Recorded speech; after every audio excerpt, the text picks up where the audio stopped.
Oh, hello everybody. What is going on? Today we're going to be looking at HUD, and this is a new game that's broken onto Twitch. It's getting all sorts of views, everyone's really hyped, but the real question is it worth your time and money? Let's get into it. It is a 4v4 multiplayer loot stealing game. You've got 4 characters. You got the HUD man, you got the hammer man, you got the baldy head man,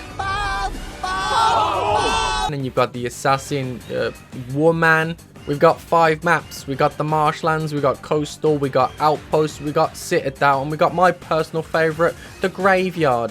Not only because it's where I leave people to die, it's also because it's the smallest map and I just really love PvP action. Yes! You got baited! No! As of the moment, we only have one game mode, which is Heist, with the main objective is to escape with all the loot and goodies that are found inside of a chest. How do you get that? Well, first you've got to steal the vault key, then you've got to find the vault, and then you've got to extract the chest. Now, there is different spawns for the sheriff that walks around carrying the key. The sheriff is an absolute beast. You mess up stealing the key, he's gonna break your legs. Oh no, I fucked up. Other than that, the vault is randomly placed around the map and your team will have to search around trying to find where the vault is. Once you've got the loot, extract it. Choose one of the extraction points on the map, with some of the big maps having many extraction points and some of the smaller maps only having 2 extraction points. It's easier said than done, when you gotta remember this game is a 4v4 and the objective is to try and steal as much of the chest as possible while the other team is trying to do the same. Oh, how did you not see me, you stupid idiot? It's a game of cat and mouse. Sneaky sneaky, stabby stabby. Slow and steady works best, as if you are spotted by a guard, you will show up with a red outline for the enemies to see, making you easy to track and kill. Hello! Also, if you are spotted, the map will go into lockdown. It will lower many gates, making it harder to maneuver around.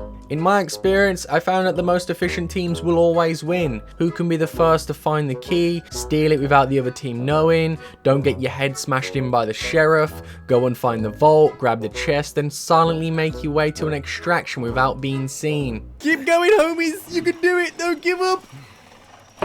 Oh, easy money. A good team will stick together, open doors, and not left you stranded. Where's my goddamn team? I need this door open. The perfect game is to do all this without being seen and extract all the gold before the enemy team even figures out where you went. But this rarely happens. More than likely, the carrier is going to get spotted making his way to the extraction, and then the game just becomes a crazy team deathmatch as each team fights for a chance to crank that lever just a little bit and grab some of that tasty dollar. If there is one thing that annoys me, the fact that you can do all the hard work of getting the key and grabbing the loot and getting to the extraction point and hoisting loot all the way up, obtaining almost all of the gold, but the enemy team can just rock up, kill your team last second, crank it the final way, and defeat.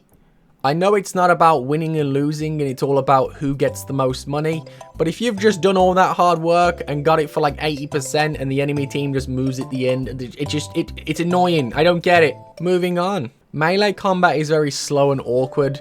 To me, it just comes across very clunky and unresponsive. If you're expecting For Honor levels of duels, you'll be very disappointed here. I tend to play this game like a Dark Souls, sidestepping people, only going for backstabs. Oh! It seems cheap, but it gets the job done. The only options available for the 2 melee characters are light attacks, heavy attacks, sprinting attacks, and a block.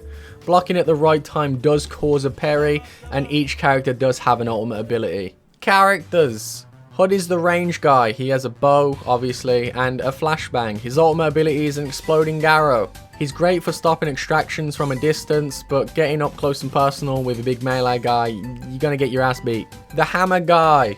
He has a hammer and he has an explosive nade. Whoa! His ultimate ability just sends him into some crackhead rage state where all of his attacks take no stamina. And this guy by far seems the most fleshed out in terms of team play. He cranks faster, he carries faster, he lifts up gates during lockdowns, and he can smash heads in. Oh my god. Baldy head man. This guy kind of plays like your support with his ult being able to heal people, and he also has this really cool Naruto run. Assassin Woman is like a hybrid of a ranged and a melee. She has a hidden blade, a crossbow, a smoke bomb, and just like Hood, she gets a dodge instead of a block. Her ult turns her almost invisible, giving you the chance for a free backstab. I'm a ninja. Moving on. The few faults that I do have with the game are as follows. Wait times can be ridiculous. With me sitting in a lobby for upwards of 7 minutes for a newly released game is pretty insane. Hitboxes are weird as hell. This an easy headshot? Nope. Is my body fully covered? Apparently not. Overall, the game feels solid, and these are just a few nitpicks that I've managed to find along the way. With the game being newly released, you can expect a few minor bugs, but I tend to enjoy those. Oh, get in the box. Now, with a game that's all about collecting money and choosing to pick to give it to yourself or give it to the hideout, you'll need a good incentive to pick one over the other. All the money goes to me. And this is where I find the game truly lacking. It's all about stealing money, but the options available for spending money tend to be quite limited. You've just played a game, you've earned some money, now you choose to either pocket the money for yourself, or you can choose to give it to your hideout, which will then level up your hideout. But what's the point in all this? You level up your hideout, you get cosmetics. Doesn't really excite me much. You give it to your character, you get perks, but you can only buy the perks as long as your character is at that level. There is so much more they could have done with the money system here, but as it stands, it's mostly cosmetic.